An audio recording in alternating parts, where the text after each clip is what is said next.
ఏంటక్కో ఇవన్నీ పెట్టే అనుకుంటున్నా. ఉండే కదా చికెన్ బిర్యానీ చేసుకుందాం అనుకుంటున్నాం ఫ్రెండ్స్. చికెన్ తెప్పించుకున్నాం. ఇదిగోండి చికెన్ బిర్యానీకి కావాల్సిన పదార్థాలు చూసేయండి. అల్లం వెల్లుల్లి పేస్ట్, పచ్చిమిరకాయలు, పుదీనా, కొత్తిమీర ఫ్రెండ్స్, 2 ఉల్లిపాయలు, చికెన్. ఇదిగోండి ఇప్పుడు కొద్దిగా ఆయిల్ వేసుకొని చికెన్ అంతా ఉడికించుకుందాం ఫ్రెండ్స్. ఈజీ ప్రాసెస్లో చికెన్ బిర్యానీ చేస్తున్నాను చూడండి. చికెన్ అంతా మొత్తం క్లీన్ చేసాం కదా.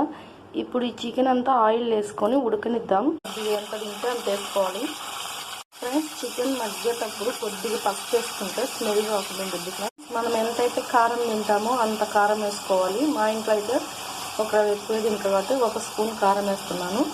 ఈ పసుపు, ఉప్పు, కారం అంతా చికెన్కి ఉడకనివ్వాలి ఫ్రెండ్స్. ముక్కలకందు కారం, ఉప్పు, మసాలాను పట్టించాం కదా. ఇప్పుడు అల్లం వెల్లుల్లి పేస్ట్, 2 పచ్చిమిరపకాయలు. ఇవన్నీ బిర్యానీ స్పైసెస్ కాబట్టి ఇప్పుడు ఆ చికెన్లోనే వేసి ఉడకనిద్దాం. ఎందుకంటే ఈ మసాలాలన్నీ చికెన్కి కూడా పడితే చాలా ఫ్లేవర్ మంచిగా వస్తుంటుంది ఫ్రెండ్స్. బిర్యానీ మసాలాలన్నీ వేసాం కదా ఫ్రెండ్స్. ఇప్పుడు పుదీనా, కొత్తిమీర వేసుకుందాం. కొత్తిమీర కొద్దిగా వేసాం కదా ఫ్రెండ్స్, కొద్దిగా పుదీనా. ఇప్పుడు మొత్తం ఇవన్నీ కుక్ అయ్యేదాకా ఉడకనిద్దాం.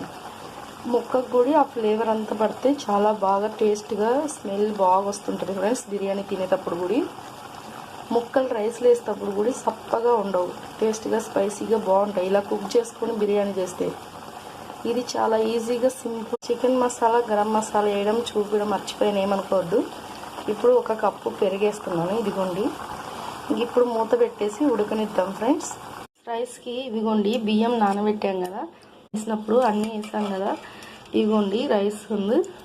కొద్దిగా ఆయిల్ వేసుకుంటే అన్నము మెత్తగా కాదు, మెతుకు అతుక్కోదు ఫ్రెండ్స్. పొడి పొడిలాడుతూ ఉండిద్ది ఫ్రెండ్స్.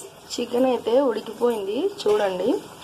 ఇంకా ఆఫ్ చేస్తాం ఫ్రెండ్స్. స్టవ్ మటుకు ఆఫ్ చేసేసి రైస్ ఉడికించుకుందాం. చూస్తుంటేనే పొగలు కక్కుతుంది కదా ఫ్రెండ్స్. చికెన్ చూస్తుంటే ఎట్టుందో చూడండి, కోడి ఉడుకుతుంది ఫ్రెండ్స్. ఇంకా స్టవ్ ఆఫ్ చేసేద్దాం. ఇలా ఉడికించుకుంటే మనం రైస్లో వేసినప్పుడు ముక్క చాలా బాగా ఉడికిద్ది ఫ్రెండ్స్. అప్పుడు తినేటప్పుడు కూడా చాలా టేస్ట్గా స్పైసీగా బాగుండిద్ది. బిర్యానీకి ఇలా ఉడికించుకొని చేస్తేనే చాలా. ఉల్లిపాయలు అన్నీ ఈ కలర్ వచ్చాయి కదా. ఇంకా ప్లేట్లోకి తీసేసుకో. కళాయి దించేసాం కదా, అంటే ఉల్లిపాయలు ఫ్రై చేసేది. ఇప్పుడు రైస్ ఉడికించుకుందాం. ఇదిగోండి ఫ్రెండ్స్ రైస్ అయితే ఉడికాయి. రైస్ అంతా ఇలా తీసుకున్నాం కదా, ఒక ప్లేట్లోకి తీసుకొని రైస్ చికెన్ లేయర్ ప్రకారం వేసుకుందాం ఫ్రెండ్స్. చికెన్ ముక్కలు వేసాం కదా చూసేయండి. కొద్దిగా కొత్తిమీర, పుదీనా వేసాం కదా. కొన్ని ఫ్రైడ్ ఆనియన్స్ వేసుకుందాం. కొంచెం ఫైనల్గా నెయ్యి వేసుకుందాం. నేనైతే కలర్ ఫుడ్ లేదు ఫ్రెండ్స్, వేద్దామన్నా కానీ ఉంది. కలర్ ఫుడ్ వాడకుండానే చికెన్ బిర్యానీ